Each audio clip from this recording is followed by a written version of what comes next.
പ്രിയ കൂട്ടുകാരെ നമസ്കാരം. ഞാനിപ്പോൾ നിൽക്കുന്നത് പുതുപ്പള്ളിക്കവലയിലാണ്. ഇവിടെ CPIM-ന്റെ ലോക്കൽ സമ്മേളനം നടന്നുകൊണ്ടിരിക്കുകയാണ്. 29-30 തീയതികളായിട്ട് പുതുപ്പള്ളി ബസ് സ്റ്റാൻഡ് ഹാളിനകത്താണ് നടന്നുകൊണ്ടിരിക്കുന്നത്.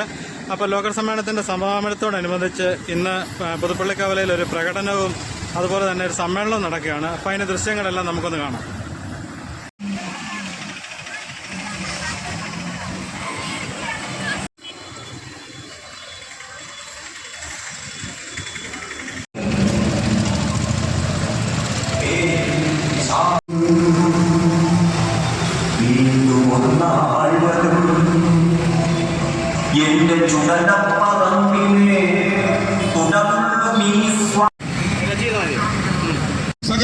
ഞങ്ങൾ സ്വാഗതം അഭ്യർത്ഥിക്കുന്നു.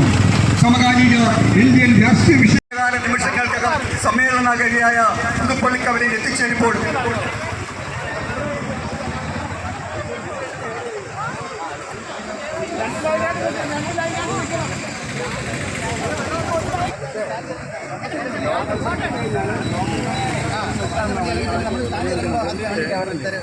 ലോക്കൽ സമ്മേളനം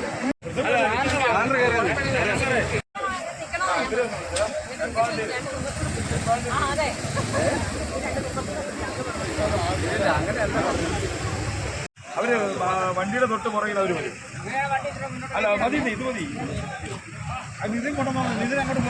വാഹനത്തിന്റെ പുറകിലായി ചുവപ്പ് സേന അംഗങ്ങൾ അണിനിരത്തേണ്ടതാണ് അഭ്യർത്ഥിക്കുന്നു. ചുവപ്പ് സേന അംഗങ്ങൾ എത്രയും പെട്ടെന്ന് തന്നെ ചുവന്ന മണ്ണിൽ CPIM പുതുപ്പള്ളി ലോക്കൽ സമ്മേളനത്തിന് സമാപനം കുറിച്ചുകൊണ്ടുള്ള ചുവപ്പ് സേന അംഗങ്ങളുടെ മാർച്ചും ബഹുജന റാലിയും ഈ രീതിയിലൂടെ കടന്നു വരികയാണ്.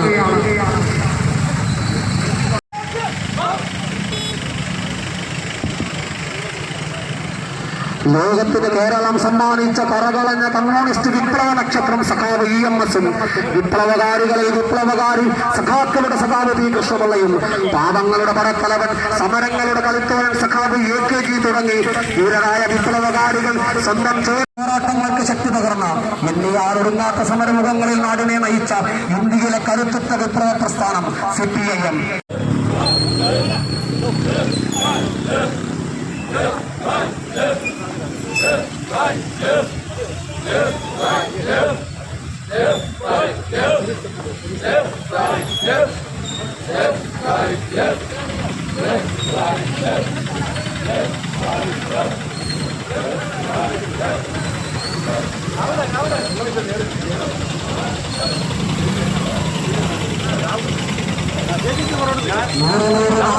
നടന്ന പാതകൾ ഇനിയും കൃഷ്ണന്റെ ഭൂചൂടുകൾ കൊണ്ട് പലവും ചരിത്രവും കൈകോർക്കുന്ന പുതുപ്പള്ളിയുടെ ചുവന്ന മണ്ണിൽ 24-ാം പാർട്ടി കോൺഗ്രസിന് മുന്നോടിയായി നടന്ന CPIM പുതുപ്പള്ളി ലോക്കൽ സമ്മേളനത്തിന് സമാപനം കുറിച്ചുകൊണ്ടുള്ള ചുവപ്പ് സേനാ അംഗങ്ങളുടെ മാർച്ചും ബഹുജന റാലിയും ഈ രീതിയിലൂടെ കടന്നു വരുന്നു. ചരിത്രം തിരുത്തുവാനും സൃഷ്ടിക്കുവാനും പഠിപ്പിച്ച് ചരിത്രത്തിന് മുമ്പേ നടന്നു നീങ്ങിയ മഹാപ്രസ്ഥാനം CPIM പുതുപ്പള്ളി ലോക്കൽ സമ്മേളനത്തിന് സമാപനം കുറിച്ചുകൊണ്ടുള്ള ചുവപ്പ് സേന അംഗങ്ങളുടെ മാർച്ചും ബഹുജന റാലിയും ഈ രീതിയിലൂടെ കടന്നു വരുന്നു.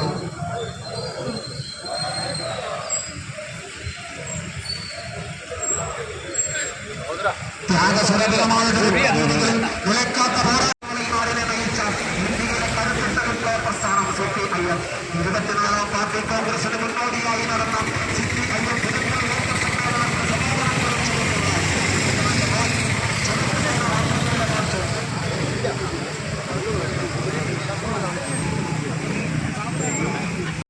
ഹുജൂരി നിൽക്കുമ്പോൾ കാലവും ചരിത്രവും കൈകോർക്കുന്ന പുതുപ്പള്ളിയുടെ ചുവന്ന മണ്ണിൽ CPIM 24-ാം പാർട്ടിക്കും ബഹുജന റാലിയും ഈ വീതിയിലൂടെ കടന്നു വരുന്നു.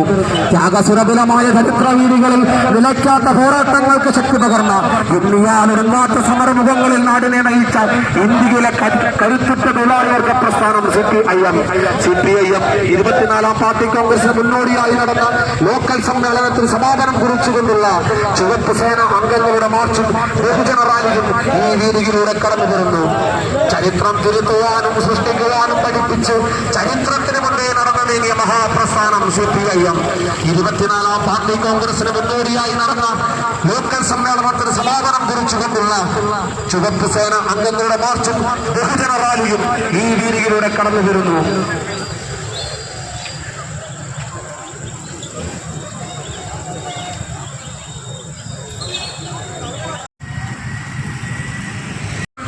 നിൽക്കുമ്പോൾ കാലവും ചരിത്രവും കൈകോർക്കുന്ന പുതുപ്പള്ളിയുടെ ചുവന്ന മണ്ണിൽ കമ്മ്യൂണിസ്റ്റ് വിപ്ലവ നക്ഷത്രം സഖാവ് EMS വിപ്ലവകാരികളെ വിപ്ലവകാരി സഖാക്കളുടെ സഖാവ് P കൃഷ്ണപിള്ളയും പാദങ്ങളുടെ പടത്തലവൻ സമരങ്ങളുടെ കളിത്തോൻ സഖാവ് AKG തുടങ്ങി ധീരരായ വിപ്ലവകാരികൾ സ്വന്തം ചോരയുടെ ചുവട്ടുകൊണ്ടും പോരാട്ടങ്ങൾ കൊണ്ടും നിർത്തി കേരള ജനതയെ പിറന്ന മണ്ണിൽ നിവർന്നു നോക്കുവാൻ പഠിപ്പിച്ച മഹാപ്രസ്ഥാനം CPIM.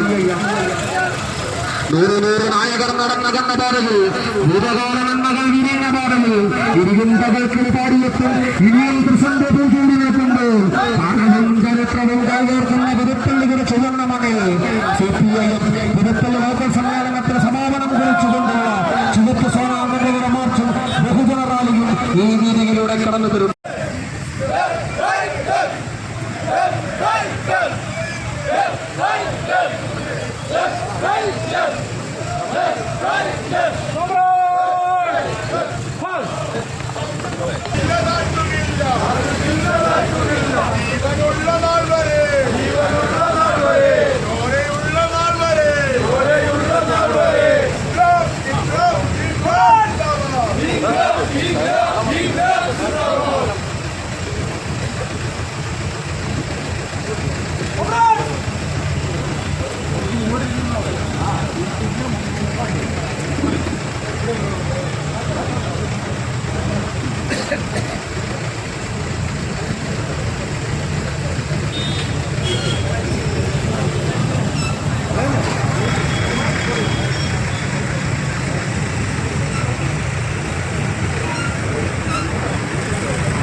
പിരിച്ചുവിടാൻ പഠിച്ചിട്ടില്ലേ?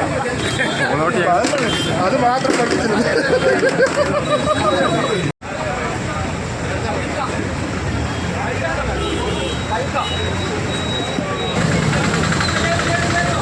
നമ്മുടെ ലോക്കൽ സമ്മേളനത്തിന് സമാപനം കുറിച്ചുള്ള പൊതുസമ്മേളനം ആരംഭിക്കുകയാണ്. ഈ യോഗത്തിൻ്റെ അധ്യക്ഷനായി ഇന്നലെ ചേർന്ന സമ്മേളനം തെരഞ്ഞെടുക്കപ്പെട്ട ലോക്കൽ കമ്മിറ്റിയുടെ സെക്രട്ടറി സഖാവ് ജോൺ ബേബിയെ ക്ഷണിക്കുന്നു. ഇതിൽ വന്ന മുഴുവൻ പേർക്കും ആദ്യം പുതുപ്പള്ളി ലോക്കൽ കമ്മിറ്റിയുടെ പേരിൽ ഞാൻ അഭിവാദ്യം അർപ്പിക്കുന്നു. അതോടൊപ്പം തന്നെ നമ്മുടെ ഈ സമ്മേളന നടപടികൾ ആരംഭിക്കുകയാണ്. എൻ്റെ കടമയിലേക്ക് ഞാൻ കടക്കുകയാണ്. ഈ സമ്മേളനത്തിൻ്റെ അധ്യക്ഷനായിട്ടിരിക്കുന്നത് ഇന്നലെ നമ്മളെ പുതുപ്പള്ളി ലോക്കൽ സമ്മേളനം തെരഞ്ഞെടുത്ത ലോക്കൽ സെക്രട്ടറി സഖാവ് ജോൺ ബേബിയാണ്. ജോൺ ബേബിയെ ഈ യോഗത്തിലേക്ക് ആദരപൂർവ്വം ഞാൻ സ്വാഗതം ചെയ്യുന്നു. ഈ യോഗം ഉദ്ഘാടനം ചെയ്തത് നമ്മുടെ പാർട്ടിയുടെ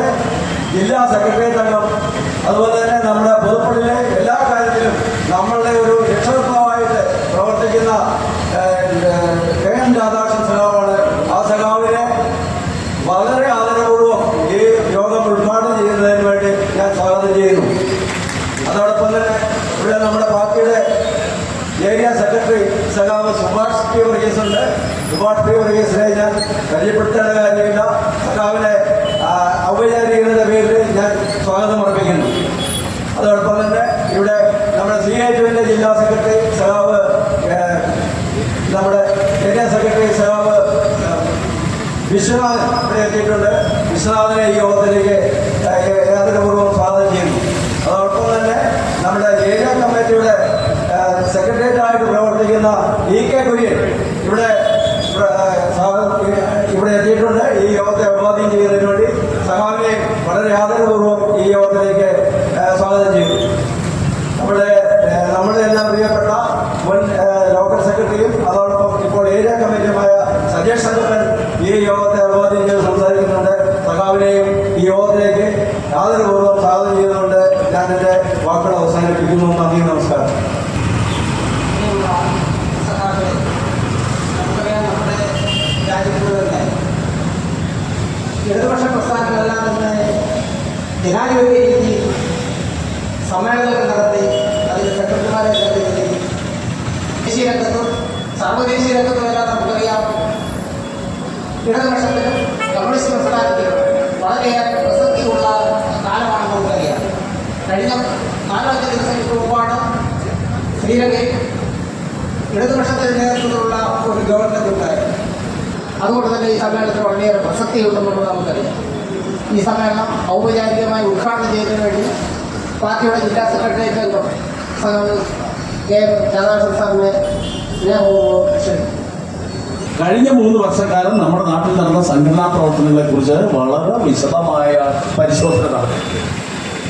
അതിലെ നേട്ടങ്ങൾ, കോട്ടങ്ങൾ, വിവിധ സാമൂഹ്യ രാഷ്ട്രീയ പ്രസ്ഥാനങ്ങൾ നമ്മുടെ നാട്ടിൽ നടത്തുന്ന പ്രവർത്തനങ്ങൾ, എങ്ങനെ വിവിധ വിഭാഗം ജനങ്ങളിലേക്ക് നമുക്ക് കടന്നു ചെല്ലാൻ തുടങ്ങി, ഭാവി പുതുപ്പള്ളിയുടെ സംഘടനാ പ്രവർത്തനത്തിന് സൂചകമായ അല്ലെങ്കിൽ ആ പ്രവർത്തനങ്ങൾക്ക് മാർഗനിർദ്ദേശം നൽകുന്ന സംഘടനാപരമായ തീരുമാനങ്ങൾ ആ ലോക്കൽ കമ്മിറ്റി കൈക്കൊണ്ടു. തെരഞ്ഞെടുക്കപ്പെട്ട 13-അംഗ ലോക്കൽ കമ്മിറ്റി ആ സമ്മേളനത്തിൽ പങ്കെടുത്ത പ്രതിനിധികളുടെ അഭിപ്രായങ്ങൾക്കും ഇച്ഛയ്ക്കും വിധേയമായി തെരഞ്ഞെടുക്കപ്പെട്ട കമ്മിറ്റി. തുടർന്ന് നമ്മുടെ ഏറിയ സമ്മേളനം ഈ മാസം 30-1 തീയതികളിൽ പുതുപ്പള്ളിയിൽ തന്നെ നടക്കും. ഈ സമ്മേളനത്തിൽ ഇവിടെ സൂചിപ്പിച്ചപ്പോൾ ലോകത്തെ സാമൂഹ്യ രാഷ്ട്രീയ പശ്ചാത്തലങ്ങളെ കുറിച്ച് സമഗ്രമായി പരിശോധന നടത്തും. എന്തുകൊണ്ട് പരിശോധന നടത്തും? അവിടെ ഉയർന്നു വരുന്ന പ്രശ്നങ്ങൾ നമ്മുടെ സമൂഹത്തിലെ, നമ്മുടെ രാജ്യത്തെ 135 കോടിയിലധികം വരുന്ന ജനങ്ങളിൽ ഏത് തരത്തിലാണ് പ്രതിഫലിക്കുന്നത്, ഏത് തരത്തിലാണ് ചലനങ്ങൾ ഉണ്ടാക്കുന്നത്. അതേപോലെ തന്നെ നമ്മുടെ സാമൂഹ്യ രാഷ്ട്രീയ ജീവിത മേഖലകളിൽ സാധാരണക്കാരൻ അനുഭവിക്കുന്ന ജീവിത ദുരിതം എന്ത് എന്ന് മനസ്സിലാക്കി അത് പരിഹരിക്കുന്ന പ്രവർത്തനങ്ങൾ, പ്രക്ഷോഭങ്ങൾ, പോരാട്ടങ്ങൾ രാജ്യവ്യാപകമായി ഉയർത്തിക്കൊണ്ടു വരിക എന്ന സംഘടനാപരമായ ദൗത്യമാണ് കഴിഞ്ഞ കാലങ്ങളിൽ നമ്മുടെ രാജ്യത്ത് communist party of India Marxist സ്വീകരിച്ചത്. അൻവർ പുരപ്പുറത്ത് കേരളത്തിൽ പ്രസംഗിക്കാം. എന്താ പറയുന്നത്? കേരളത്തിലെ കമ്മ്യൂണിസ്റ്റ് പാർട്ടിയെ സ്നേഹിക്കുന്നവർ എന്നോടൊപ്പം ഉണ്ടാകണം. അൻവർ ആരാ? 7-8 വർഷം മുമ്പ് ഇടതുപക്ഷ പ്രസ്ഥാനത്തിന്റെ സഹയാത്രികനായി കടന്നു വരാൻ AKG സെന്ററിൽ വന്നു. എന്നെ തെരഞ്ഞെടുപ്പിൽ മത്സരിപ്പിച്ചാൽ ഞാൻ നിങ്ങളുടെ സ്വതന്ത്രനായി മത്സരിക്കാൻ തയ്യാറാണ്. ഇടതുപക്ഷ പ്രസ്ഥാനത്തിന്റെ താല്പര്യങ്ങൾക്കും രാഷ്ട്രീയ ലക്ഷ്യങ്ങൾക്കും വിധേയമായി പ്രവർത്തിക്കാൻ തയ്യാറാണ്. എന്തുകൊണ്ടും എതിരായ നിലപാട് അല്ലേ? എനിക്ക് നിങ്ങൾക്ക് നമ്മുടെ പാർട്ടിക്കകത്ത് അഭിപ്രായം പറയണമെങ്കിൽ ആദ്യം പത്രക്കാരെ വിളിച്ച് പത്രസമ്മേളനം നടത്തിയാണോ കാര്യങ്ങൾ പറയും? ആണോ? അല്ലല്ലോ. പത്രക്കാരെ വിളിച്ച് പത്രസമ്മേളനം നടത്തി പറഞ്ഞെന്താ? ADGPയുമായി ചെറിയ അഭിപ്രായ വ്യത്യാസമുണ്ട്. അതുകൊണ്ട് ADGPയുടെ പേരിൽ ആര് നടപടി സ്വീകരിക്കണം? അടിയന്തരമായി നമ്മുടെ ബഹുമാനപ്പെട്ട സഖാവ് പിണറായി വിജയൻ നടപടി സ്വീകരിക്കണം. അൻവർ അറിയോ പിണറായി വിജയൻ സഖാവാണ്? നമ്മൾ കാണണ്ടേ? ഒരു ഘട്ടത്തിൽ നമ്മുടെ പാർട്ടിക്കകത്ത് ഉപാധ്യതയുണ്ട് എന്ന് വലതുപക്ഷ മാധ്യമങ്ങൾ നഖശിഖാന്തം അഭിപ്രായപ്പെടുന്ന സാഹചര്യം ഓർമ്മിക്കുന്നുണ്ട്. എന്റെ നിങ്ങളുടെ മനസ്സിലെ ആശങ്ക എന്തായിരുന്നു? ഈ പാർട്ടിക്കകത്തെ പ്രത്യയശാസ്ത്ര അഭിപ്രായ വ്യത്യാസത്തിന്റെ ഭാഗമായി ഏതെങ്കിലും വിഭാഗം ആളുകൾ നഷ്ടപ്പെട്ടാൽ നമ്മുടെ പാർട്ടിയുടെ കരുത്ത് ചോർന്നു പോകും എന്ന് ആശങ്കയുണ്ടായവരാ ഞാനും നിങ്ങളും അല്ലേ? ആ പാർട്ടിയെ നെഞ്ചോട് ചേർത്ത് പിടിച്ച്, ആ പതാക ഉയർത്തിപ്പിടിച്ച് കേരളത്തിലെ തൊഴിലാളി വർഗ പ്രസ്ഥാനത്തിന്റെ പ്രവർത്തനങ്ങൾക്കും മോചന പോരാട്ടങ്ങൾക്കും നേതൃത്വം കൊടുക്കാൻ തയ്യാറായി നമ്മുടെ പ്രിയപ്പെട്ട സഖാവ് പിണറായി വിജയനെ കുറിച്ച് ആരാ പറയുന്നത്? അൻവർ ആരായിരുന്നു? ഇന്നലെ അദ്ദേഹം പൊതുസമ്മേളനം നടത്തിയപ്പോൾ പുഷ്പനെ അനുസ്മരിച്ചാണ് പൊതുസമ്മേളനത്തിൽ സംസാരിച്ചത്. ആ ഘട്ടത്തിൽ ഇങ്ങനെ ഒഴിയായിരുന്നു. എന്നാ പുഷ്പൻ അല്ലെങ്കിൽ കൂത്തുപറമ്പ് വെടിവെപ്പ് നമ്മൾ ഓർമ്മിക്കുന്നുണ്ടോ? ഇവിടെ ഇരിക്കുന്ന ചുരുക്കം സഖാക്കൾ ഓർമ്മിക്കുന്നുണ്ട്. 1994 നവംബർ മാസം 25-ാം തീയതി പുതുപ്പള്ളിയിൽ പാർട്ടിയുടെ ഏരിയ സമ്മേളനം നടന്ന ഘട്ടം ഓർമ്മിക്കുന്നില്ലേ? ഓർക്കുന്നില്ലേ സഖാവ്? ഉണ്ടല്ലോ. ആ വെടിവയ്പ് നടന്നപ്പോൾ ആ സമ്മേളനം നിർത്തിവെച്ച് ആ സമ്മേളനത്തിലെ പ്രതിനിധികൾ സഖാക്കൾ നമ്മൾ അതിനെതിരെ മുദ്രാവാക്യം വിളിച്ചത്. അന്ന് അൻപത് വെടിയായിരുന്നു കോൺഗ്രസ്സുകാരല്ലേ? ആ വിദ്യാഭ്യാസ കച്ചവടത്തിനെതിരെ നടന്ന പ്രതിഷേധ പ്രകടനങ്ങളിൽ നമ്മുടെ 5 സഖാക്കൾ ധീര രക്തസാക്ഷികളായപ്പോൾ അതിനെതിരെ നമ്മുടെ സമൂഹത്തിൽ പ്രതിഷേധം ഉയർന്നു വന്നപ്പോൾ ആ പ്രതിഷേധത്തിനെതിരായി വലതുപക്ഷ രാഷ്ട്രീയം ഉയർത്തിപ്പിടിച്ച ആളല്ലേ പ്രിയപ്പെട്ട അൻവർ? എന്താ അദ്ദേഹത്തിന്റെ പ്രശ്നം? അദ്ദേഹം അവിടെ ഒരു റിസോർട്ട് തുടങ്ങാൻ തീരുമാനിച്ചു. റിസോർട്ടിന്റെ പേരും പത്രത്തിലും നമ്മളല്ല പറഞ്ഞത്. മലയാള മനോരമയ്ക്കെതിരെ നഖശികാന്തം അല്ലെങ്കിൽ നിരന്തരമായി അഭിപ്രായ വ്യത്യാസം ചൂണ്ടിക്കാണിക്കുന്നവരാണ് കമ്മ്യൂണിസ്റ്റുകാരെങ്കിലും 2 ദിവസം മുമ്പ് പുറത്തു വന്ന മലയാള മനോരമ കൃത്യമായി ആ കാര്യം 1, 2, 3, 4, 5 അക്കമിട്ട് സൂചിപ്പിക്കും. ആ റിസോർട്ട് യഥാർത്ഥത്തിൽ മഴ ഇടിച്ചാണ് റിസോർട്ട് നടത്തിയത്. കാട്ടരുവിൽ പോകുന്ന പ്രദേശം അൻവറിന്റെ പേര് തന്നെ റിസോർട്ടിന് ഇട്ടിരിക്കുന്നു. അൻവർ നാച്ചുറൽ റിസോർട്ട് എന്ന് പറഞ്ഞാൽ പ്രകൃതിദത്തമായ പ്രകൃതി രമണീയമായ പ്രദേശം. നമുക്കറിയാമല്ലോ, നമ്മുടെ നാട്ടിൽ വൻകിട മുതലാളിമാർ റിസോർട്ട് ചെയ്യുന്ന യഥാർത്ഥത്തിൽ അവിഹിതമായി പൈസ സമ്പാദിക്കാൻ കഴിയുന്ന ഒരു ഭാഗം ബിസിനസ് കച്ചവടത്തിൽ ഏർപ്പെടാൻ വേണ്ടി. പക്ഷെ ആ റിസോർട്ട് കാട്ടരുവിൽ തടഞ്ഞാണ്. അവിടുത്തെ പ്രകൃതി സ്നേഹികൾ, നമുക്കറിയാം നമ്മുടെ നാട്ടിൽ ഇത്തരം പ്രശ്നം ഉയർന്നു വരുമ്പോൾ അത്തരം ആളുകൾ ഈ പ്രശ്നങ്ങളെ കുറിച്ച് ചോദ്യം ഉന്നയിക്കും, പരാതി കൊടുക്കും, നിരന്തരമായ പ്രശ്നങ്ങൾ ഉയർന്നു വരും. കോടതി പ്രശ്നമെത്തി. കോടതി അവിടുത്തെ കളക്ടറോട് ഈ കാര്യങ്ങൾ അടിയന്തരമായി അന്വേഷിച്ച് നടപടി സ്വീകരിക്കണമെന്ന് പറഞ്ഞു. കളക്ടർ കൊടുത്ത റിപ്പോർട്ടിന്റെ അടിസ്ഥാനത്തിൽ അത് പൊളിച്ചു നീക്കണം അടിയന്തരമായി. കാട്ടരുവിൽ തടയാൻ പാടില്ല.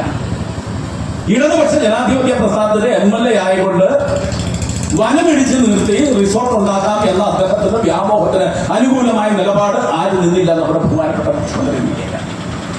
ഇപ്പൊ അത് കോടതിയിൽ പ്രശ്നമായിരിക്കുന്നു. ആ കോടതിയിൽ വരുന്ന പ്രശ്നത്തിൽ ഗവൺമെന്റിന്റെ വാദം അവതരിപ്പിക്കാൻ തയ്യാറാകുന്നത് നമ്മുടെ ഉന്നതന്മാരായ നിയമവിദഗ്ധന്മാർ ഇതിന് അനുകൂലമായി നിലപാട് സ്വീകരിക്കണമെന്ന് അൻവർ അല്ല ആര് പറഞ്ഞാലും ഒരു കമ്മ്യൂണിസ്റ്റ് പ്രസ്ഥാനത്തിന്റെ നേതൃത്വത്തിന് അംഗീകരിക്കാൻ കഴിയുമോ? ഇല്ല. അതേപോലെ തന്നെ 6.25 ഏക്കർ സ്ഥലം അദ്ദേഹം അവിഹിതമായി അല്ലെങ്കിൽ മറ്റ് വനഭൂമിയല്ല റവന്യൂ ഭൂമി, ആ 6.25 ഏക്കർ പുറമ്പോക്ക് റവന്യൂ ഭൂമി കയ്യേറ്റം ചെയ്തിരിക്കുന്നു. കോടതിയിൽ കേസ് വന്നു. ആ കേസിന്റെ ഭാഗമായി റവന്യൂ ഭൂമി ഒഴിപ്പിക്കണമെന്ന് പറഞ്ഞപ്പോൾ റവന്യൂ ഭൂമി ഒഴിഞ്ഞു മാറാൻ തയ്യാറാക്കാത്ത സാഹചര്യം അടിയന്തരമായി കളക്ടർ അവിടുത്തെ പഞ്ചായത്തിനോട് പറഞ്ഞിരിക്കുക, നിങ്ങൾ റവന്യൂ ഭൂമിയിൽ കയ്യേറ്റം നടത്തിയിരിക്കുന്ന അൻവറിനെ കുടുംബത്തെ അവിടെ ഇറക്കി വിടണം. നമുക്കറിയാതെ ബഹുമാനപ്പെട്ട MLA അടുത്ത് പാവപ്പെട്ട പഞ്ചായത്ത് പ്രസിഡന്റ് സെക്രട്ടറി ഈ ഉത്തരവുമായി ചെന്നപ്പോൾ ഉണ്ടാകുന്ന അനുഭവം ഞാൻ നിങ്ങളോട് പറയേണ്ടതില്ല. അത്തരം കൊണ്ട് മോശമായ സമീപനം ബഹുമാനപ്പെട്ട മുഖ്യമന്ത്രിയോട് പറഞ്ഞു. ഇടതുപക്ഷ പഞ്ചായത്ത് ഭരണസമിതിയെ കൊണ്ട് അതിന് അനുകൂലമായ നിലപാട് സ്വീകരിക്കുന്നു. നടക്കുന്ന കാര്യമാണ്. നടത്തിയില്ല. 2. മൂന്നാമത്തെ 55 ലക്ഷം രൂപ ഒരു വൻകിട ബാർ ഉടമയിൽ നിന്നും ബാർ വ്യവസായത്തിൽ അദ്ദേഹത്തിന് എല്ലാ അർഹമായ പരിഗണനയും കൊടുത്ത് കച്ചവടത്തിലേക്ക് കൂട്ടിക്കൊണ്ടുവരാം എന്ന് പറഞ്ഞ് പൈസ വേണം. 55 ലക്ഷം രൂപ. ഇത് ഞാൻ പറഞ്ഞതല്ല, മലയാള മനോരമ പറഞ്ഞതാണ്. ആ കക്ഷി അത് കേസ് കൊടുത്തു. സ്വാഭാവികമാണ്, കേസ് വന്നു. ആ കേസ് വന്നപ്പോൾ പോലീസ് ഈ കേസുകളെ കുറിച്ച് അന്വേഷിച്ചു. ക്രൈംബ്രാഞ്ച് ആണ് കേസിനെ കുറിച്ച് അന്വേഷിച്ചത്. ക്രിമിനൽ നടപടിക്രമം ഒഴിവാക്കി പോലീസ് MLA സ്വാധീനം ഉപയോഗിച്ച് സിവിൽ നടപടിക്രമങ്ങളിലൂടെയാണ് ആ കേസുമായി മുന്നോട്ട് പോയത്.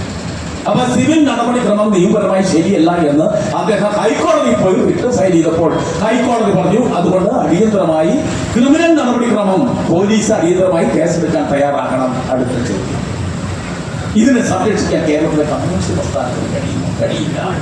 95-ൽ അരീക്കോട് മുസ്ലിം ലീഗ് പ്രവർത്തകരെ വെട്ടിക്കൊന്ന കേസിൽ 2ാമത്തെ പ്രതി അൻവർ. ആ കേസ് ഹൈക്കോടതി കീഴ്ക്കോടതി അദ്ദേഹത്തെ കുറ്റവിമുക്തനായി പറഞ്ഞു വിട്ടു. പക്ഷേ ഗവൺമെന്റ് നിയമോപദേശം കിട്ടി. അതേപോലെ തന്നെ മരണപ്പെട്ട ആ സുഹൃത്തിന്റെ സഹോദരങ്ങൾ കുടുംബാംഗങ്ങൾ ഹൈക്കോടതിയിൽ കേസ് ഫയൽ ചെയ്തു. ആ കേസിന് അനുകൂലമായ നിലപാട് സ്വീകരിക്കണമെന്ന് പറഞ്ഞു. ഗവൺമെന്റ് അതിനനുകൂലമായ നിലപാട് സ്വീകരിക്കാൻ നിയമോപദേശം കിട്ടിയപ്പോൾ ആ നിയമോപദേശത്തിന് അനുകൂലമായി നമ്മുടെ ബഹുമാനപ്പെട്ട സർക്കാരിനും മുഖ്യമന്ത്രിക്കും സമീപനം സ്വീകരിക്കാൻ കഴിയും.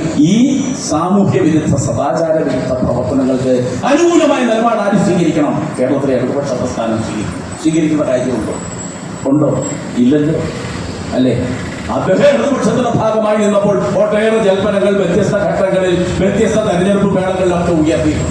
അന്ന് സൂചിപ്പിച്ച ഒരു പ്രധാനപ്പെട്ട കാര്യം നമ്മൾ ഓർക്കുന്നുണ്ട്. രാഹുൽ ഗാന്ധി കേരളത്തിൽ ഭാരത് ജോഡോ യാത്ര നടത്തിയപ്പോൾ അദ്ദേഹത്തിന് ജീപ്പ് പരിശോധന അടിയന്തരമായി നടത്തി അദ്ദേഹത്തിന്റെ പിതൃത്വം തെളിയിക്കണം എന്ന് വെടുവായത്വം പറഞ്ഞു. ഷാജൻ സ്കറിയ അടക്കമുള്ള ചില മാധ്യമ പ്രവർത്തകർ ഇത് വലിയ വാർത്തയാക്കി മാറ്റി. മുഖ്യമന്ത്രിയോട് പോയി പറഞ്ഞ് ഞാനിങ്ങനെ പറഞ്ഞപ്പോൾ ഷാജൻ സ്കറിയ നടത്തുന്ന ഓൺലൈൻ മാധ്യമം എനിക്കെതിരെ നിരന്തരമായി വാദപ്രതിവാദങ്ങൾ ഉയർത്തിക്കൊണ്ടിരിക്കുന്നു. അതുകൊണ്ട് ഷാജൻ സ്കറിയായി ക്രിമിനൽ കേസിൽപ്പെടുത്തി അറസ്റ്റ് ചെയ്യണം. ഇവിടെ ഇരിക്കുന്ന എനിക്കും നിങ്ങൾക്കും എതിരായി ഈ സമൂഹത്തിൽ വ്യത്യസ്ത കോണുകളിൽ ഉയർന്നു വരുന്ന ചർച്ചകൾ, അഭിപ്രായ വ്യത്യാസങ്ങൾ, ആ അഭിപ്രായ വ്യത്യാസങ്ങളെ അല്ലേ അതിനെതിരെ നാളെ പാർട്ടി ഏരിയ സെക്രട്ടറി എന്ന നിലയിൽ സുഭാഷിനോട് പാർട്ടി മെമ്പർമാർ വന്ന് പറഞ്ഞു, സഖാവേ ഇതിന് ക്രിമിനലായ നടപടി സ്വീകരിക്കാൻ സഖാവ് അടിയന്തരമായി പോലീസ് സ്റ്റേഷൻ ബന്ധപ്പെടണമെന്നില്ല. ആർക്കെതിരെ അത്തരം കാര്യങ്ങൾ ഇടപെടാൻ പറ്റുമോ? പക്ഷെ അങ്ങോട്ട് പറയുന്നത് ഞാൻ കേരളത്തിൽ അങ്ങോളം ഇങ്ങോളം സമ്മേളനം നടത്തും. കേരളത്തിലെ കമ്മ്യൂണിസ്റ്റ് പ്രസ്ഥാനത്തിന്റെ വലിയ വിഭാഗം ആളുകൾ എനിക്ക് അനുകൂലമായി നിലപാട് സ്വീകരിക്കുന്നു. ഇന്നലെ മാധ്യമങ്ങൾ നിരന്തരമായി ഒരു ചിത്രം ചൂണ്ടിക്കാണിച്ചു. ആരാ? ഒരു പഴയ പഞ്ചായത്ത് പ്രസിഡന്റ് പാർട്ടി വിരുദ്ധ പ്രവർത്തനത്തിന് പാർട്ടിയിൽ നിന്നും പുറത്താക്കി. അയക്ക് മറ്റു മാർഗമില്ലായിരുന്നു. അതുകൊണ്ട് അയാൾ അൻവറിന്റെ യോഗത്തിന് സ്വാഗതം പറഞ്ഞത് ഇടതുപക്ഷത്തിന്റെ നഷ്ടമായി നമ്മുടെ സമൂഹത്തിൽ മാധ്യമങ്ങൾ ചൂണ്ടിക്കാണിക്കും. മാധ്യമങ്ങളുടെ രാഷ്ട്രീയം ഞാൻ സൂചിപ്പിക്കുന്നില്ല, എനിക്ക് പിന്നാലെ സംസാരിക്കുന്ന സഖാക്കൾ ചൂണ്ടിക്കാണിക്കും. നമുക്കറിയാം കേരളത്തിൽ ഒരു രണ്ടാം തുടർഭരണം അധികാരത്തിൽ വരുന്ന ആ നാടുകളിലെ നമ്മുടെ സമൂഹത്തിന്റെ അന്വേഷണം, അതേപോലെ തന്നെ മാധ്യമങ്ങൾ ഏത് തരത്തിലാണ് പോയി ആലോചിച്ച് നോക്കി. നമ്മുടെ സംഘടനാ പ്രവർത്തനങ്ങളുണ്ടായ പോരായ്മകൾ പരിഹരിക്കണം. വളരെ കൃത്യമായി മുൻകാലങ്ങളിലേക്ക് പോലെ തന്നെ പാർലമെന്റ് തെരഞ്ഞെടുപ്പിന്റെ പരാജയം അവഗണിക്കാൻ കഴിയുന്ന തദ്ദേശ സ്വയംഭരണ സ്ഥാപന തെരഞ്ഞെടുപ്പ് റിസൾട്ട്, അസംബ്ലി തെരഞ്ഞെടുപ്പ് റിസൾട്ട്, അതിലേക്ക് കേരളീയ സമൂഹത്തെ നയിക്കാൻ നമ്മുടെ പാർട്ടിക്ക് കഴിയണം എന്നതാണ് ഈ സമ്മേളനം ഉയർത്തുന്ന കാതൽ. 24-ാം പാർട്ടി കോൺഗ്രസിന്റെ വ്യത്യസ്ത ഘടകങ്ങളിലെ വ്യത്യസ്ത സമ്മേളനങ്ങൾ പൂർത്തീകരിക്കുമ്പോൾ ഈ സമൂഹത്തിൽ നാം ഉയർത്തുന്ന രാഷ്ട്രീയ മുദ്രാവാക്യം ഈ സമൂഹത്തിലെ മുഴുവൻ ആളുകളുടെയും ഹൃദയത്തിലെത്തിക്കാൻ നമുക്ക് ഒറ്റക്കെട്ടായി മുന്നേറണം എന്ന് മാത്രം പ്രിയപ്പെട്ട സഖാക്കളോട് അഭ്യർത്ഥിച്ചുകൊണ്ട് പുതുപ്പള്ളി ലോക്കൽ കമ്മിറ്റി അതിന്റെ സമ്മേളനം നടന്നപ്പോൾ എനിക്ക് തോന്നുന്നു ഈ കഴിഞ്ഞ കാലത്തെ ഇവിടുത്തെ രാഷ്ട്രീയ സാഹചര്യങ്ങൾ തികച്ചും വ്യത്യസ്തമായി തീരുമാനിക്കപ്പെട്ട ബ്രാഞ്ചുകളിൽ നിന്നും തീരുമാനിക്കപ്പെട്ട മുഴുവൻ പ്രതിനിധികൾ പങ്കെടുത്ത സമ്മേളനം. എന്താ അദ്ദേഹം പറയുന്നു, ഇതെന്തായി മാറണം, ഇതൊരു സ്പോർട്സ് കപ്പായി മാറണം. പാവപ്പെട്ട പുതുപ്പള്ളിക്കാരെല്ലാം എന്നും ഒളിമ്പിക്സ് ഓടാൻ പറ്റുന്ന സാഹചര്യത്തിലേക്കാണോ അവന്റെ ആരോഗ്യ ജീവിത സാഹചര്യങ്ങൾ മാറിയിരിക്കുന്നത്? അവന് നടന്നു പോകാൻ വഴി വേണം, കുടിവെള്ളം വേണം, ആശുപത്രിയിലെ പോരായ്മ പരിഹരിക്കണം, അവന്റെ കുഞ്ഞുങ്ങൾ പഠിക്കുന്ന സ്കൂളിന്റെ ശോച്യാവസ്ഥ മാറാൻ കഴിയണം, അല്ലേ? ഇതൊക്കെ ഇവിടെ പറയുമ്പോൾ കേന്ദ്രത്തിൽ പോയി കേന്ദ്ര ഗവൺമെന്റിന്റെ നരേന്ദ്രമോദിയുടെ വിവിധ വക്കീലന്മാരെ നിയോഗിക്കുന്ന പാനൽ അംഗമാകുന്ന രാഷ്ട്രീയം ഈ സമൂഹത്തിന് ഗുണകരമാണോ എന്ന് പ്രിയപ്പെട്ട കോൺഗ്രസ് സുഹൃത്തുക്കൾ ചിന്തിക്കണമെന്ന് കൂടി വിനീതമായി അഭ്യർത്ഥിച്ചുകൊണ്ട് ഈ പ്രവർത്തനങ്ങൾക്കെല്ലാം നേതൃത്വം കൊടുത്ത പാർട്ടി സഖാക്കളെ, ലോക്കൽ കമ്മിറ്റിയെ, പാർട്ടി ജില്ലാ കമ്മിറ്റിക്ക് വേണ്ടി ഊഷ്മളമായി അഭിവാദ്യം ചെയ്തുകൊണ്ട് നിങ്ങളുടെ എല്ലാം അനുവാദത്തോടുകൂടി ഈ പൊതുസമ്മേളനം ഔപചാരികമായി ഉദ്ഘാടനം ചെയ്തതായി സൂചിപ്പിച്ചുകൊണ്ട് അവസാനിപ്പിക്കുന്നു. അഭിവാദനങ്ങൾ.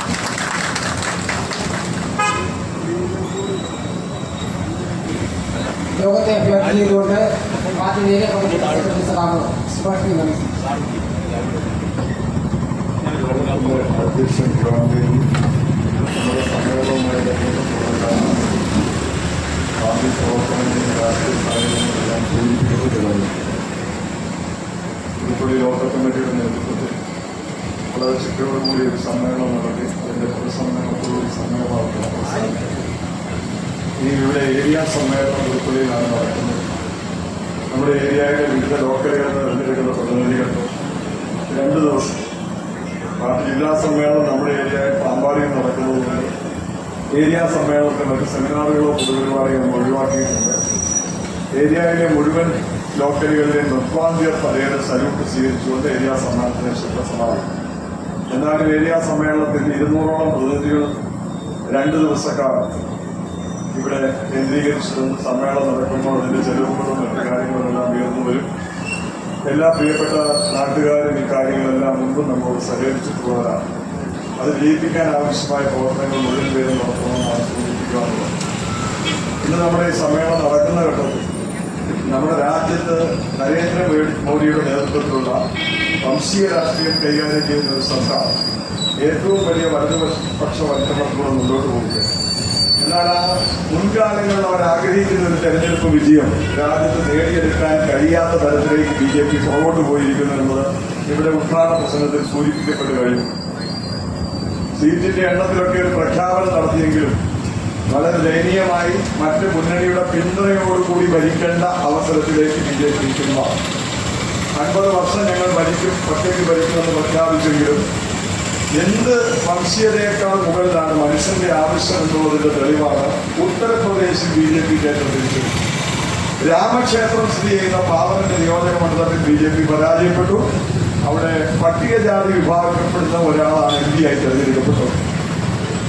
അപ്പൊ നമ്മൾ കാണേണ്ടതാണ്, രാമക്ഷേത്രം പണിത് വിഗ്രഹം പ്രതിഷ്ഠിച്ച് അതൊരു അജണ്ടയാക്കി തെരഞ്ഞെടുപ്പിനെ നേരിടാമെന്ന് സങ്കല്പിച്ചിറങ്ങിയ BJPക്കും വലിയ തിരിച്ചടിയാണ് നൽകിയത്. ആ നിയോജക മണ്ഡലത്തിൽ BJP തോറ്റുപോയി. അങ്ങനെയുള്ള തിരിച്ചടി രാജ്യത്ത് ഒരു പരിധി വരെ അവരെ പിടിച്ചു കെട്ടുന്ന തരത്തിലേക്ക് മാറിയത് ഈ രാജ്യത്ത് ഉയർന്നു വന്ന ജനാകീയ പ്രക്ഷോഭങ്ങളാണ്.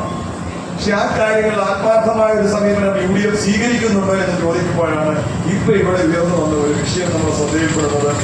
നരേന്ദ്രമോദിയുടെ വിവിധ വകുപ്പുകൾ നിയമിക്കുന്ന ഉപദേശക സമിതിയിൽ അഡ്വക്കേറ്റുമാരെ നിയോഗിക്കുമ്പോൾ 2-3 ലക്ഷം രൂപ ശമ്പളം കിട്ടുമെന്നതിന്റെ പേരിൽ BJP ഗവൺമെന്റിന്റെ ഒരു ലീഗൽ ബോഡിയിൽ കടന്നുകൂടേണ്ട ഗതികേടാണോ UDFന്റെ ഒരു MLAക്ക്? എത്ര ലക്ഷം കിട്ടിയാലെന്റെ അത് പുല്ലുപോലെ വലിച്ചെറിയാനുള്ള ആർജവം ഒരു മതേതര സ്വഭാവമുള്ള രാഷ്ട്രീയ പാർട്ടിയുടെ നേതൃത്വം കാണിക്കട്ടെ. അതിന്റെ വരുമാനമാണോ മുഖ്യം? ജനാധിപത്യം കൈകാര്യം ചെയ്യുന്ന ഒരു സംസ്ഥാനത്ത് വർഗീയതയോട് പോരടിക്കുമ്പോൾ അവരുടെ ഗവൺമെന്റിന്റെ ഒരു ബോഡിയിൽ കയറിപ്പറ്റുന്നത് ഏതാണ്ട് അഭിമാനമായി കാണുകയും അതിനെ ന്യായീകരിക്കുകയും ചെയ്തതിനെ ലജ്ജാകരമെന്നാണ് ഈ സന്ദർഭത്തിൽ സൂചിപ്പിക്കുന്നത്. പിന്നെ ഇവിടെ നമ്മുടെ ഗ്രാമപഞ്ചായത്തിന്റെ നേതൃത്വത്തിൽ നടത്തിയ വികസന പ്രവർത്തനങ്ങൾക്കെതിരെ UDFന്റെ നേതൃത്വത്തിൽ ഇവിടെ ധർണ നടന്നു.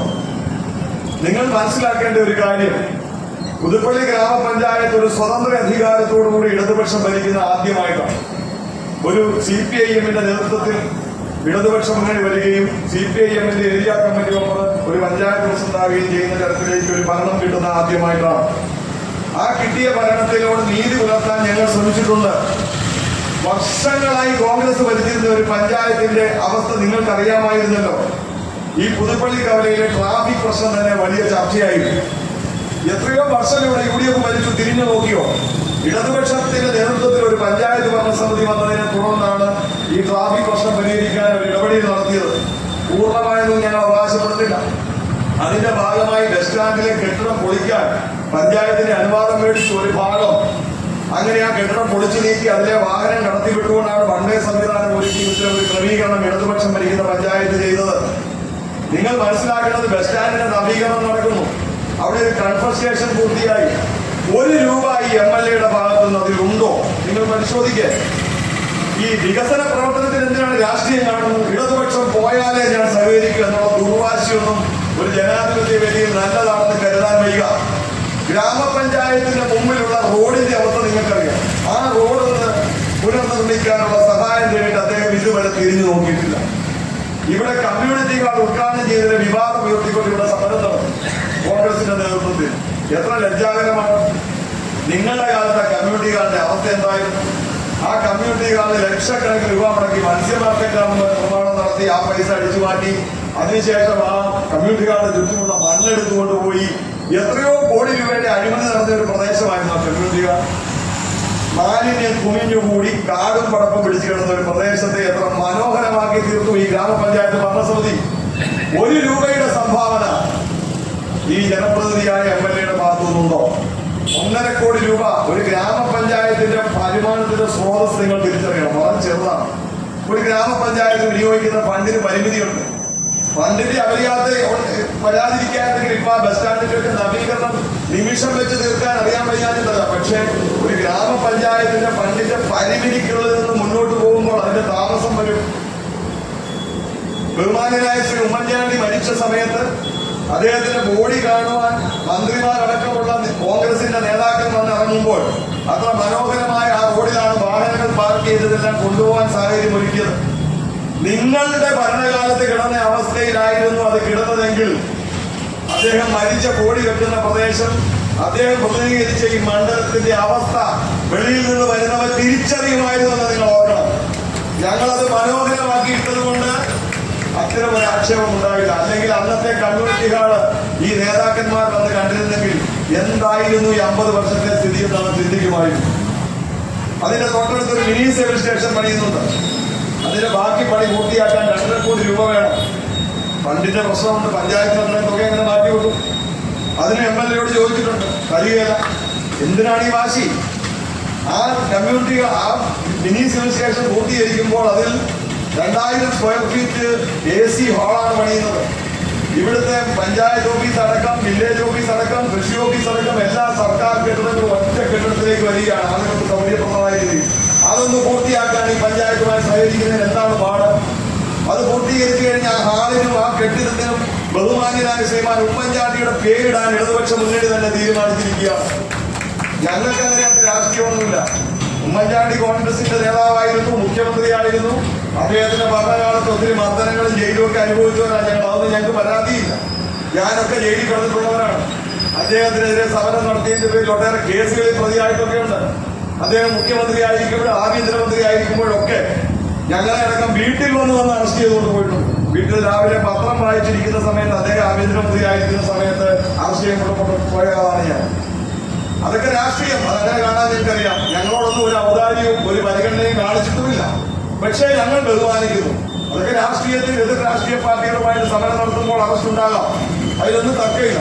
പക്ഷെ ഇതൊക്കെ ഉണ്ടെങ്കിൽ ഞങ്ങൾ അദ്ദേഹത്തെ ബഹുമാനിക്കുന്നു. കാരണം അദ്ദേഹം മുഖ്യമന്ത്രിയായിരുന്നു, ജനകീയമായ നേതാവായിട്ട്. ആ കാലത്തൊന്നും ഞങ്ങൾക്ക് തർക്കമില്ല. ഞങ്ങൾക്ക് സ്നേഹവും ബഹുമാനവും ഉണ്ട്. പക്ഷെ അദ്ദേഹത്തിന്റെ ഒരു സ്മാരകം ഇവിടെ വേണമെങ്കിൽ നിങ്ങൾക്കൊരു കോൺട്രിബ്യൂഷനും ഇല്ലേ? ഇത്രയും നാളായിട്ട് നിങ്ങൾക്ക് എന്തെങ്കിലും ഒരു കാര്യം ഇവിടെ ചെയ്ത് പൂർത്തീകരിച്ചിരുന്നെങ്കിൽ ഇതൊക്കെ ചെയ്യാമായിരുന്നല്ലോ. ഇടതുപക്ഷ മുന്നണിയുടെ ഒരു പഞ്ചായത്ത് ഭരണസമിതി ഒരു വികസന പ്രവർത്തനം കൊണ്ടുവന്നപ്പോൾ മാത്രമാണ് നിങ്ങൾക്ക് ഇങ്ങനെ ഒരു അവകാശമെങ്കിലും ഉന്നയിക്കാൻ പറ്റും. അതിന് ഈ പേരിട്ടോളൂ എന്ന് പറയാനെങ്കിലും പറ്റും. ഇത് ഗ്രാമപഞ്ചായത്ത് ഭരണസമിതിയുടെ തീരുമാനത്തിന്റെ അടിസ്ഥാനത്തിലാണ്. നമ്മൾ അതിനകത്ത് ഒരു രാഷ്ട്രീയവും കണ്ടില്ല. EMS ആരായിരുന്നു? EMSുമായി തുലനം ചെയ്യാൻ കേരളത്തിൽ വേറെ മുഖ്യമന്ത്രി ഉണ്ടോ? EMS ആരായിരുന്നു?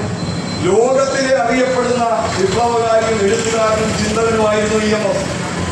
ഈ നാട്ടിലെ കർഷക തൊഴിലാളികളുടെ പെൻഷൻ അടക്കം, ഭൂപരിഷ്കരണ നിയമം, കുടിയിറക്ക നിരോധന ഉത്തരവ്, തൊഴിൽ തർക്കങ്ങളിൽ പോലീസ് ഇടപെടലെന്നുള്ള ആദ്യത്തെ നിയമം, മുണ്ടശ്ശേരി മന്ത്രിസഭയിൽ എടുത്തുകൊണ്ട് വിദ്യാഭ്യാസ ബില്ല്, ഈ നാട്ടിലെ ഗവൺമെന്റ് സ്കൂളുകൾ മുഴുവൻ സ്ഥാപിച്ച് കേരളത്തിന് ഒരു പുതിയ ദിശാബോധം കൊടുത്ത, കേരളം രൂപീകരിച്ച ശേഷം ആദ്യത്തെ മുഖ്യമന്ത്രിയാണ് EMS.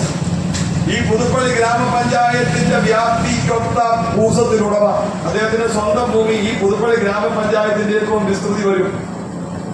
സ്വന്തം ഭൂമിയുടെ അളവാ പറഞ്ഞത്. EMSിനുണ്ടായിരുന്ന ഭൂമി ഈ ഗ്രാമപഞ്ചായത്തിന്റെ വിസ്തൃതി ഉണ്ടായിരുന്ന ഭൂമി. ആ ഭൂമി മുഴുവൻ ഭൂപരിഷ്കരണ നിയമം വന്നപ്പോൾ വിട്ടുകൊടുത്തു. ആ മനസ്സുണ്ടാകും ആർക്കെങ്കിലും. സ്വന്തം ഭൂസ്വത്ത് മുഴുവൻ സർക്കാർ ഏറ്റെടുക്കുന്നതിനുള്ള നിയമം അദ്ദേഹം കൊണ്ടുവന്നു. ആര് കൊണ്ടുവന്നു? ഈ ഒരു പഞ്ചായത്തിന്റെ വിസ്തൃതിയുള്ള ഭൂമിയുടെ ഉടമയാണ് നിയമം കൊണ്ടിരുന്നത്. എന്റെ ഭൂമി ഉൾപ്പെടെ ഗവൺമെന്റ് ഏറ്റെടുത്ത് ഭൂപരിഷ്കരണ നിയമം നടപ്പിലാക്കാൻ, അതായത് EMS. ആ EMSന്റെ പേരിടുമ്പോൾ EMSുമായിട്ടൊന്നും കേരളത്തിലെ ഒരു മറ്റു മുഖ്യമന്ത്രിയെയും താരതമ്യം ചെയ്യാനില്ല എന്നുള്ള യാഥാർത്ഥ്യം നമ്മൾ മനസ്സിലാക്കണം. അപ്പൊ EMSന്റെ പേര് നമ്മൾ കൊടുത്തു. അത് പ്രഥമ മുഖ്യമന്ത്രിയാണ്. ബഹുമാന്യപ്പെട്ട ശ്രീ ഉമ്മൻചാണ്ടി അവരുകൾ നമുക്ക് ഏറ്റവും ബഹുമാനവും സ്നേഹവും ഉള്ള വ്യക്തിയാണ്. രാഷ്ട്രീയമായ അഭിപ്രായ വ്യത്യാസങ്ങളുണ്ടാണ്. അദ്ദേഹത്തിന്റെ പേരിടണമെന്ന് ഞങ്ങൾക്ക് ആഗ്രഹമുണ്ട്. ഞങ്ങൾ ഈ മിനി സിവിൽ സ്റ്റേഷൻ ആ പേരിടുമെന്ന് ബഹുമാനപ്പെട്ട തദ്ദേശ സ്വയംഭരണ വകുപ്പ് മന്ത്രി പ്രഖ്യാപിച്ചു. പക്ഷെ അത് പൂർത്തിയാക്കാൻ സ്ഥല MLA അല്ലേ ഫണ്ടിന്റെ സോഴ്സ്? ഇവിടുത്തെ റോഡുകൾ പൊട്ടിപ്പൊളിഞ്ഞു കിടക്കുന്നു. എന്താ MLAക്ക് ഒരു പങ്ക്? അത് വേറെ ആരെങ്കിലും മതിയോ? ഗ്രാമപഞ്ചായത്ത് റോഡെല്ലാം ശരിയാവും. ഇവിടെ 75 കോടിയുടെ കുടിവെള്ള പദ്ധതിയുടെ ടാങ്കിന്റെ പണി തീർന്നു. 75 കോടി. 19 വർഷമായിട്ട് കുടിവെള്ളത്തിന്റെ പ്രശ്നം ആരെങ്കിലും എന്തെങ്കിലും ചെയ്തോ? പാറമടയിൽ നിന്ന് വെള്ളം എടുത്ത് കുടിക്കുന്ന ഒരു പഞ്ചായത്ത്. 75 കോടിയുടെ കുടിവെള്ള പദ്ധതിയുടെ ടാങ്ക് ഇവിടെ നിർമ്മിച്ചു. ഈ ഗ്രാമപഞ്ചായത്ത് 68 ലക്ഷം രൂപ കൊടുത്താണ് സ്ഥലം ഏറ്റെടുത്തത്. 68 ലക്ഷം രൂപ. 5 ലക്ഷം രൂപ ഗുണഭോക്താക്കളിൽ നിന്ന് പിരിച്ചെടുത്തു. ബാക്കി ഗ്രാമപഞ്ചായത്ത് ഫണ്ട് കൊടുത്തിട്ട് സ്ഥലം വാങ്ങിക്കൊടുത്തു. എന്താ MLA ഒക്കെ ഇവിടെ ഉണ്ടായിരുന്ന സ്ഥലത്തിനുള്ള പൈസ കൊടുക്കാൻ പറ്റായിരുന്നു? ഇല്ല. ആ ഗ്രാമപഞ്ചായത്ത് ഏറ്റെടുത്തു കൊടുത്ത സ്ഥലത്താണ് ഇപ്പൊ വാട്ടർ വർക്കിയുടെ നേതൃത്വത്തിൽ 75 കോടിയുടെ ടാങ്ക്, 3 ടാങ്കുകൾ ഈ പഞ്ചായത്തിൽ പണിയിക്കുക. ഇത് പൂർത്തിയാകുമ്പോൾ ഇനി പുതുപ്പള്ളി പഞ്ചായത്തിൽ കുടിവെള്ളത്തിന് മറ്റൊരു പദ്ധതിയെ വേണ്ടി വരും. പൂർണ്ണമായും പ്രശ്നം വരും.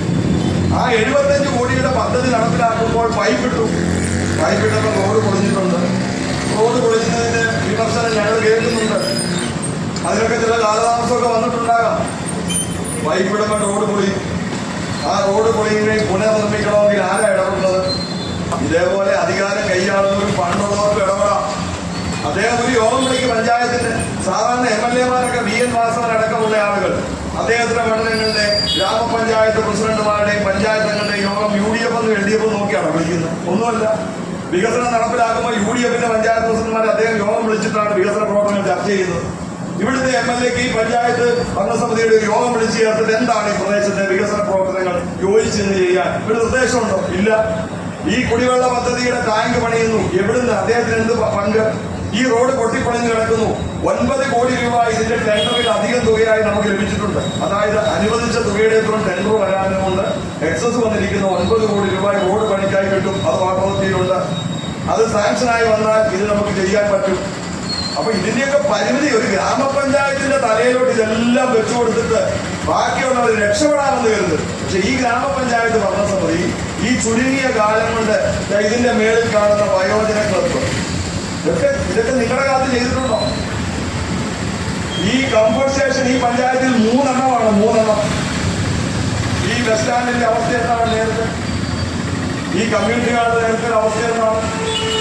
ഈ പ്രദേശങ്ങളിലെ കുടിവെള്ളത്തിന് ശാശ്വത പരിഹാരത്തിൽ ഇത് പൂർത്തീകരിക്കാൻ ഒരു യോജിച്ച നീക്കമുണ്ടെങ്കിൽ ഉടൻ ഈ കുടിവെള്ള പദ്ധതി പൂർത്തിയാക്കാൻ പറ്റും. പക്ഷേ യോജിച്ച നീക്കം ഇല്ല എന്നുള്ള വസ്തുത നിങ്ങൾ തിരിച്ചറിയണം. അദ്ദേഹം അവൈലബിൾ ആകണ്ടേ ഈ പ്രദേശത്ത്? അദ്ദേഹത്തിന് കിട്ടേണ്ട കാര്യങ്ങൾക്ക്. വോട്ട് ചെയ്ത് ജയിപ്പിച്ച ആളുകൾക്ക് ഉത്തരവാദിത്വമുണ്ട്. മറ്റേ വോട്ട് ചെയ്ത് ജയിപ്പിച്ച ആളുകളെ ഫ്രീ ആയി വിട്ടിട്ട് അധികാരം കൈയാളാത്ത പാർട്ടി നേതാക്കന്മാരോട് ഇത് നടന്നില്ലേ എന്ന് ചോദിച്ചാൽ നമുക്ക് എന്ത് ചെയ്യാൻ പറ്റും? ജയിപ്പിച്ച ആളുകളെ ഇതൊക്കെ ചെയ്യാനാണ് ജയിപ്പിച്ചു വിടുന്നത്. പല ആളുകളും നമ്മോട് ചോദിക്കാറുണ്ടല്ലോ, കൊച്ചിന്റെ ഫീസ് അടയ്ക്കാനാണ് പൈസയില്ല, കൊച്ചിനെ നേഴ്സിംഗിന് വിട്ടിരിക്കുന്നു.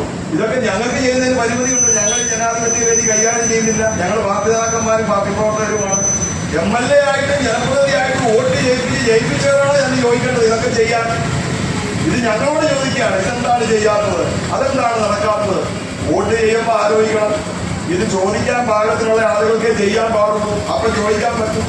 ഈ വികസനങ്ങളെ പറ്റിയും ഇതിന്റെ പ്രതിസന്ധിയെ പറ്റിയും ഈ പഞ്ചായത്തിന്റെ മുമ്പിൽ കിടക്കുന്ന റോഡ് ഇവരൊക്കെ എന്നും കണ്ടുകൊണ്ടിരിക്കുന്നത്. ഇതൊന്നും ചെയ്യാൻ എന്താണ് നടത്താൻ പറ്റാത്തത്? ഗ്രാമപഞ്ചായത്തിന്റെ തനത് ഫണ്ടും പ്ലാൻ ഫണ്ടും ഉപയോഗിച്ച് കാര്യങ്ങളൊക്കെ ചെയ്യുന്നതിന് പരിമിതിയുണ്ട്. ആ പരിമിതിക്കകത്ത് നിന്നുകൊണ്ട് ഇത്ര കൃത്യമായി ചെയ്തൊരു പഞ്ചായത്തിലെ മാലിന്യം നിങ്ങൾ ഓർക്കുന്നുണ്ടാവും. ഈ ഭരണസമിതി വരുന്നതിന് ഈ വഴിയിലാണ് മാലിന്യം കൂടിക്കിടുന്നത്. പഴയ സിനിമാ തിയേറ്ററിന്റെ ഭാഗത്ത് മാലിന്യ കൂമ്പാരം നമ്മൾ ഓർക്കുന്നുണ്ടോ? ഇപ്പൊ ഇവിടെ മാലിന്യം ഉണ്ടോ? ഹരിതകർമ്മ സേനാംഗങ്ങൾ മുഴുവൻ വീടുകളിൽ വന്ന് മാലിന്യം ശേഖരിക്കുകയാണ്. പ്ലാസ്റ്റിക്കിന് പ്രത്യേക സംവിധാനം അത് ഒരുക്കി വെന്നിമലയിൽ നമ്മൾ സ്ഥലം എടുത്തു. പക്ഷെ ഇത്തരം കാര്യം വരുമ്പോൾ എതിർപ്പ് വരും. ആളുകൾ അത് പറ്റില്ല എന്ന് പറഞ്ഞാൽ എടുത്ത സ്ഥലം അഗ്രിമെന്റ് വെച്ച് കിടക്കുകയാണ്. അവരുടെ ധാരണ ഈ പ്ലാസ്റ്റിക് കൊണ്ടുവന്നിട്ട് അതൊരു മാലിന്യ കേന്ദ്രമാകുന്ന ഇങ്ങനെ സമൂഹത്തിൽ നിന്ന് എതിർപ്പും വരും. ഈ മാലിന്യം ഗവൺമെന്റ് ശേഖരിച്ച് വണ്ടിയിൽ കൊണ്ടുപോകുന്നത് ഹരിതകർമ്മ സേനക്കാർ ശേഖരിക്കുമ്പോൾ അത് സ്റ്റോർ ചെയ്യാൻ ഒരു സ്ഥലത്തിന് വേണ്ടിയാണ് നമ്മൾ വെന്നിമലയിൽ സ്ഥലം കണ്ടെത്തി അതിന്റെ ഇടപാടുകൾ പൂർത്തിയായപ്പോൾ എതിർപ്പ് വന്നു. എന്താണ് കാര്യം? അത് വേസ്റ്റ് ആണെന്ന് ആരോ പറഞ്ഞു. അപ്പൊ അത് നമുക്ക് നടത്താൻ പറ്റാത്ത സ്ഥിതി വരും. അപ്പൊ ചില വികസന പ്രവർത്തനങ്ങൾ ജനങ്ങളുടെ എതിർപ്പ് വരും. വെന്നിമലയിൽ നമ്മൾ ടർഫ് തുടങ്ങാൻ വേണ്ടി സ്പോർട്സിന് വേണ്ടി ടർഫ് ആ ടർഫിന് സ്ഥലം ഏറ്റെടുത്ത് പ്രാഥമികമായ ബേസ് വർക്ക് മുഴുവൻ ചെയ്തു. ബാക്കി പണി പൂർത്തിയാക്കാൻ ഫണ്ട് വേണം. ആര് തരും? ഇതൊക്കെ ചെയ്യാനാണ് ജനപ്രതിനിധികളെ ജയിപ്പിച്ചു വിടുന്നത്. ഇതൊന്നും ചെയ്യാൻ സഹകരിക്കാതിരുന്നിട്ട് ഒരു പഞ്ചായത്ത് അവർക്ക് ചെയ്യാവുന്നതിന്റെ പരമാവധി ചെയ്തിട്ടുണ്ട് ഈ ചുരുങ്ങിയ കാലം. UDF ഭരിച്ച പഞ്ചായത്തിനെ പറ്റിയൊന്നും ഞാനിവിടെ പ്രസംഗിക്കുന്നില്ല. ഇവിടുത്തെ വ്യാപാരികൾക്കും കൃഷിക്കാർക്കും സാധാരണക്കാർക്കും ഒക്കെ പഴയ പഞ്ചായത്ത് എന്താ ചെയ്തതെന്ന് അറിയാം. അഴിമതി നടത്തുകയും വല്ല കടയുദ്ഘാടനത്തിന് വരികയും ഒക്കെ ആയിരുന്നു പഞ്ചായത്ത് പ്രസിഡന്റ് ജോലി. കട ഉദ്ഘാടനം ചെയ്യുമ്പോൾ നാളെ പൊളിക്കും. ഇതായിരുന്നു പുതുപ്പള്ളി ഗ്രാമപഞ്ചായത്തിന്റെ ഭരണകർത്താക്കളുടെ ജോലി. ഒരു ചെണ്ടമേളവും കാണും. ഇതിനപ്പുറം ഒന്നും ചെയ്യാത്ത ഭരണസമിതിയാണ് പുതുപ്പള്ളി വരുന്നത്. ഇന്നങ്ങനെയല്ല. ഇന്നത്തെ ഭരണസമിതി ക്രിയേറ്റീവായി കാര്യങ്ങൾ ചെയ്ത ശേഷമാണ് നിങ്ങളോട് സംസാരിക്കുന്നത്. അതുകൊണ്ട് ഞങ്ങൾക്ക് സൂചിപ്പിക്കുവാനുള്ളത്, ഇത്തരം കാര്യങ്ങൾ വിവാദമുണ്ടാക്കി അതിന്റെ പേരിലൊരു ഇതൊക്കെ തെരഞ്ഞെടുപ്പിന്റെ പള്ളിയെ ഉപയോഗിക്കുക, തെരഞ്ഞെടുപ്പിന്റെ സമയത്ത് പള്ളി കുറ്റം പൂർണ്ണമായി ഒരു സ്ഥാനാർത്ഥിക്ക് വേണ്ടി വിട്ടുകൊടുക്കുക, ഇതൊക്കെ എവിടുത്തെ ന്യായമാണ്? ഏതെങ്കിലും ഒരു രാഷ്ട്രീയ പാർട്ടിയുടെ അവകാശപ്പെട്ടതാണോ പള്ളിയുടെ മുറ്റം? അങ്ങനെ ചെയ്യുന്ന വൈദികരത്ര മിടുക്കന്മാരാണെന്നാണോ കരുതുന്നത്? എന്നും ഇങ്ങനെ കാര്യങ്ങൾ പോകുന്ന ഒരിക്കലും വിചാരിക്കേണ്ടതില്ല. ഈ പള്ളിയുടെ ഒട്ടേറെ ഇടപാടുകളുണ്ട്, ഇടതുപക്ഷത്തും വലതുപക്ഷത്തും ഉള്ളവർ. അങ്ങനെ ഏതെങ്കിലും ഒരു സ്ഥാനാർത്ഥിക്ക് വേണ്ടി പള്ളിയുടെ മുറ്റവും അതിൽ ഉൾവശവും ചാനലുകാർക്കും വിട്ടുകൊടുക്കുന്ന ഒരു ശൈലി ഒരു മത നേതാക്കന്മാരും സ്വീകരിക്കുന്നത് ഭൂഷണമല്ലെന്നാണ് ഈ സന്ദർഭത്തിൽ സൂചിപ്പിക്കാറുള്ളത്. ഈ കാര്യങ്ങളൊക്കെ ഞങ്ങളെ സമീപിക്കാറുണ്ടല്ലോ. പരസ്യമായി ഇത്തരം വേദികൾ ഉപയോഗിച്ച ശേഷം മറ്റു കാര്യങ്ങൾ വരുമ്പം ഫോണിലൂടെ മറ്റു കാര്യങ്ങളിലും ഈ പാർട്ടിയുടെ നേതാക്കന്മാരെ വിളിച്ച് എന്തെല്ലാം കാര്യങ്ങൾ ചെയ്തു കൊടുക്കാറുണ്ട്. എത്രയോ ദേവാലയങ്ങളുടെ ഈ പറയുന്ന ഡോക്യുമെന്റും പുതിയ പള്ളി പണിയുന്ന സ്ഥലവുമായി ബന്ധപ്പെട്ട് പൂർത്തിയാകാവുന്ന മുഴുവൻ വർക്കുകളും നമ്മുടെ പാർട്ടി ഓഫീസിൽ നിന്ന് ചെയ്തു കൊടുത്ത് പൂർത്തിയായ പള്ളികൾ നമുക്ക്. പ്രിയപ്പെട്ട സഖാക്കളെ, നമ്മുടെ ഈ സമ്മേളനത്തിനെ ഉദ്ഘാടനം ചെയ്യുവാനെത്തി ഈ സമ്മേളനങ്ങളെപ്പറ്റി നമുക്ക് കാര്യമായ കാര്യങ്ങൾ പറഞ്ഞു തന്ന നമ്മുടെ ഉദ്ഘാടകൻ, നമ്മുടെ പ്രിയപ്പെട്ട KMR സഖാവിനോടുള്ള നന്ദി രേഖപ്പെടുത്തുന്നു. അതുപോലെ തന്നെ പുതുപ്പള്ളി പഞ്ചായത്തിലെ ഈ കാലഘട്ടങ്ങളിൽ നടത്തിയ വികസനങ്ങളെ പറ്റി നല്ല രീതിയിൽ പ്രതിപാദിച്ച് നമ്മൾക്കും നമ്മുടെ നാട്ടുകാർക്ക് മനസ്സിലാക്കി കൊടുത്ത നമ്മുടെ ഏരിയ കമ്മിറ്റി സെക്രട്ടറി സുഭാഷ് വർഗീസിനോടുള്ള നന്ദിയും ഈ അവസരത്തിൽ ഞാൻ രേഖപ്പെടുത്തുന്നു. അതുപോലെ നമ്മുടെ ഈ പ്രാവശ്യത്തെ നമ്മുടെ ലോക്കൽ കമ്മിറ്റി സെക്രട്ടറി നമ്മുടെ ഇബ്രാഹിം ബേബി സാറിനോടുള്ള നന്ദിയും ഈ അവസരത്തിൽ രേഖപ്പെടുത്തുന്നു. അതിൻ്റെ കൂടെ ഏറ്റവും കൂടുതൽ ഊർജ്ജമായ രീതിയിൽ ഇന്ന് നമ്മളുടെ ഈ പ്രകടനത്തിനോടനുബന്ധിച്ച് നടത്തിയ ആ മാർച്ചും നമ്മുടെ പ്രിയപ്പെട്ട കൂട്ടുകാരായ റെഡ് വോളണ്ടിയേഴ്സ്, അവരോടുള്ള നന്ദി വളരെ വളരെ വളരെ അഭിമാനത്തോടുകൂടി ഞാൻ രേഖപ്പെടുത്തുന്നു. ഞാൻ നിർത്തുന്നു.